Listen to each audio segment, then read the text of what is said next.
Hey guys, it's Junior, and welcome to a new segment on my channel called Guilty Pleasures.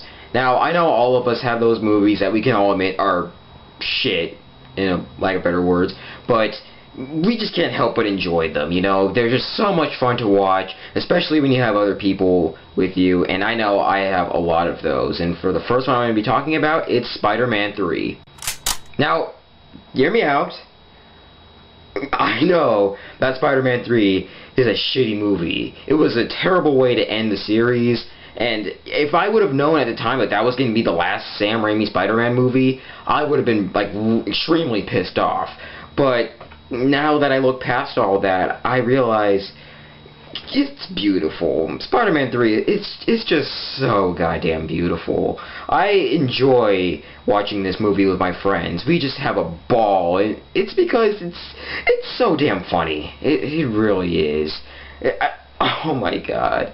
There are just so many good things about this movie. I mean, when I say good, I mean, you know, terribly good, or I guess you can say so bad it's good. But there are also legitimate things that are good about it, which I will get out of the way first. The action scenes in Spider-Man 3 are really well handled. It reminds me back when Hollywood was able to film action good and not just shaking the camera like this shit, because we all know that that's annoying as shit, but it takes me back to when Hollywood was able to do action right, and all of the action scenes in Spider-Man 3 are all well handled, well shot, and really fun to watch. The acting, as always, is good. I like Tobey Maguire as Peter Parker / Spider-Man, James Franco as Green Goblin, Kirsten Dunst does okay as Mary Jane Watson. You know, I kind of think she's a terrible character, but that'll be another video. And all the other supporting characters do good, like Thomas Hayden Church as Sandman, and Topher Grace, surprisingly. And I was actually kind of surprised, or I was a little weary when I found out that Topher Grace was going to play Venom, but in the final movie, I didn't think he did that bad. And there are some other characters that I don't really need to mention because they don't really have an impact on the movie that big. So, yeah, let's just move on to everything else now. Now, let me just get on to what I think is beautiful about Spider-Man 3.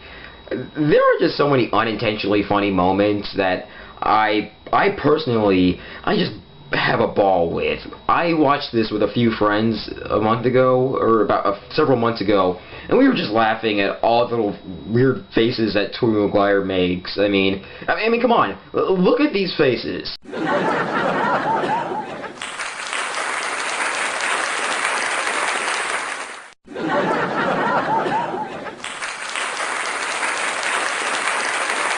The whole emo Peter thing, that just gets me the scene where he's at his apartment, his landlord's asking for the rent, and he's like, "You'll get your rent when you fix this damn door."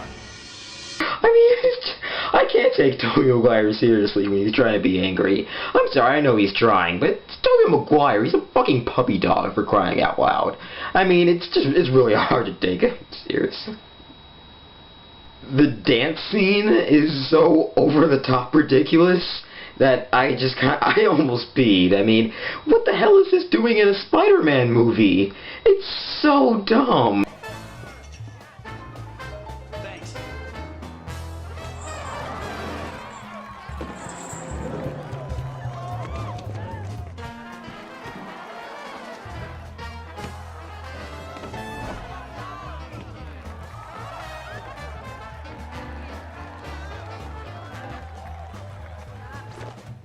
Now, I'll get on to the things that I don't like about the movie. Not that I think they're so bad they're good, but just so bad that they're bad. Why is Sandman in the movie? You don't need him. You could have just kept Venom, made him the main villain. I mean, Venom only has like 10 minutes of screen time. Why didn't you just devote all the time you spent on Sandman and give it to Venom? Because that's the one that all the fans wanted to see. I know that's the one that I wanted to see. Everyone at school wanted to see Venom, and when they saw the movie and found out he was only in it for 10 minutes, they were pretty bummed. And so was I. I mean, they spent all of this time on Sandman when he's, in reality, not that interesting a character. I really think that Topher Grace could have been a decent Venom if he would have just gotten more screen time. But as it stands, I guess the performance that Thomas Hayden Church gives as Sandman is passable, but I still wanted to see more Venom because no one cared about Sandman, like, at all. there are too many plots going on. I mean, so much stuff, like, Peter Parker wants to propose to MJ, but MJ's getting mad because Peter Parker's going after that Gwen Stacy chick, or she thinks he's going after that Gwen Stacy chick, and Mary Jane is also pissed off because she's getting bad reviews on her performance. She gets fired, she needs Peter's support, but she's not getting it from him. And then also, Flint Marko escapes from prison, and it turns out that Flint Marko is actually the real killer of Uncle Ben, and then, Harry is trying to get revenge on Peter because he still thinks that Peter killed Green Goblin, which is Harry's father, and then, Venom comes out, and he's mad at Peter Parker because he thinks he stole Gwen Stacy from him, even though Peter Parker didn't really steal Gwen Stacy from him because they went on one date and it didn't go on that well, and he thought that Gwen Stacy was his girlfriend, but in reality they only went on one cup of coffee, so he should really stop being a little bitch. And what else was going on? What else? Sorry, I had a coffee earlier. And then Peter finds the alien symbiote, and then he becomes Black Spider-Man, but when he's not having the Black Spider-Man suit on, he becomes really emo and stuff like that, and then he starts, like, being mad, he starts being a little bitch and stuff, and he starts acting like a little poser and starts walking around the streets like it's fucking Saturday Night Live, or, I mean, Saturday Night Fever or some shit, and then he hits MJ, and then MJ gets mad at him, and then all this shit happens, all in the span of, like, 2.5 hours, and it really didn't need to be 2.5 hours, because you had taken, like, half those subplots and just made one cohesive movie, and in the end, you just gotta have a, you know, big clusterfuck. Yeah. Sorry. But yeah, those elements about the movie did not work. But everything else that I mentioned about the movie really did work, and it made the movie for me. It just made it so much fun. And despite all those flaws, I still think that Spider-Man 3 is a very entertaining movie.